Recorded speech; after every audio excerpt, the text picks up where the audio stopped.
Botsa versus Ganta తీరు ఉత్తరాంధ్రలో hot topic అవుతోందా? బొత్సకు పోటీగా గంటా చీపురుపల్లి వెళ్తాడా? బొత్సయే గంటా కోసం భీమిలికి వస్తాడా? పోటీకి ముందే వీళ్ళిద్దరూ ఉత్తరాంధ్రలో హాట్ టాపిక్ ఎందుకు అవుతున్నారు? అసలు వీళ్ళిద్దరి రాజకీయం ఏ మలుపు తిరగబోతోంది? Watch this R24 special.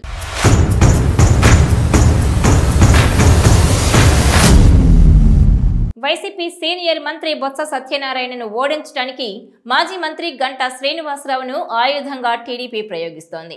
ఈ విషయం చాలా కాలంగా ప్రచారంలో ఉన్న ఇప్పుడిప్పుడే రాజకీయం ఒక కొలిక్కొస్తోంది. బొత్స సొంత సీటు అయిన విజయనగరం జిల్లా చీపురుపల్లికి మాజీ మంత్రి గంటాను పంపించాలన్నది చంద్రబాబు ప్లాన్.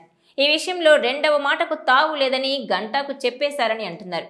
అయితే తాను ఆలోచించుకుని చెబుతానని గంటా చంద్రబాబును సమయం అడిగారు. ఆయనకు ఇష్టం లేదు కానీ హైకమాండ్ ఆదేశంతో ఇక వెళ్ళక తప్పదని గంటా కూడా మానసికంగా ఫిక్స్ అయ్యారని అంటున్నారు. ఈ క్రమంలోనే గంటా బొత్స మీద హాట్ కామెంట్స్ చేశారని అంటున్నారు. బొత్స 3 సార్లు ఓడాడని, ఆయనకు ఓటమి అనుభవం ఉందని సెటైర్లు కూడా వేశారు. దాంతో తాను గనుక రంగంలో ఉంటే బొత్స మాజీ అవడం ఖాయమని గంటా ధీమాగా చెబుతున్నారన్నమాట. అంటే చీపురుపల్లి అయినా తాను అడుగు పెడితే గెలుపు ఖాయమని గంటా చెప్పేశారని అంటున్నారు. ఇలా చంద్రబాబు మాటకు విలువ ఇచ్చి వెళ్లడానికి గంటా ప్రిపేర్ అవుతున్న దశలో మరో ప్రచారం తెర మీదకొస్తోంది. గంటా చీపురుపల్లి వెళ్లనవసరం లేకుండానే బొత్సయే గంటాను వెతుక్కుంటూ విశాఖ జిల్లాకు వస్తున్నారని సెటైర్లు పేలుతున్నాయి. తన సతీమణి బొత్స ఝాన్సీ విశాఖ నుంచి ఎంపీగా పోటీ చేస్తున్న నేపథ్యంలో తాను కూడా విశాఖలో భీమిలి నుంచి అసెంబ్లీకి పోటీ చేయడం ద్వారా ఆమె విజయంలో పాత్ర కావాలని, ఆమెను గెలిపించుకోవాలని బొత్స చూస్తున్నారట. 3.5 లక్షల ఓట్లున్న ఏకైక పెద్ద నియోజకవర్గం విశాఖ పార్లమెంటు పరిధిలో ఉంది భీమిలి. ఇక భీమిలి విజయనగరానికి ఆనుకుని ఉంది. తూర్పు కాపులు 54,000 దాకా ఇక్కడున్నారు. తూర్పు కాపు సామాజిక వర్గానికి చెందిన బొత్స అందుకే ఈ సీట్లో పోటీకి ఉత్సాహం చూపిస్తున్నారని అంటున్నారు. ఓసీ కాపులు కూడా మరో 20,000 దాకా ఉన్నారనే లెక్క ఉంది. అంటే మొత్తం ఓటర్లలో 25% కాపులున్న సీటు భీమిలి. ఇక్కడి నుంచి పోటీ చేసి గెలవడం ద్వారా విశాఖ జిల్లా రాజకీయాల్లో చక్రం తిప్పాలన్నది బొత్స ఎత్తుగడ.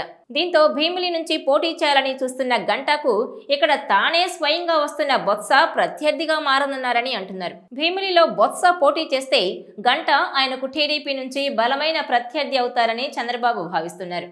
దాంతో భీమిలి టికెట్ గంటాకే ఇస్తారని అంటున్నారు. అంటే ఏ విధంగా చూసినా గంటా బొత్సాల మధ్య రాజకీయ యుద్ధం ఈసారి తప్పకపోవచ్చని అంటున్నారు.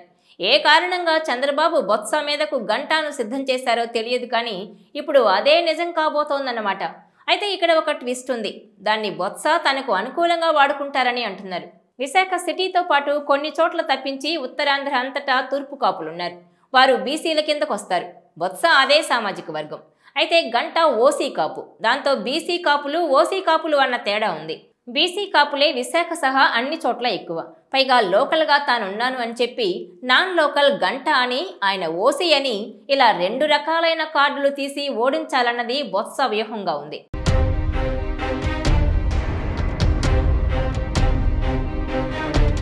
ఈ వీడియో మీకు నచ్చినట్లయితే please share, like and subscribe R24 Telugu.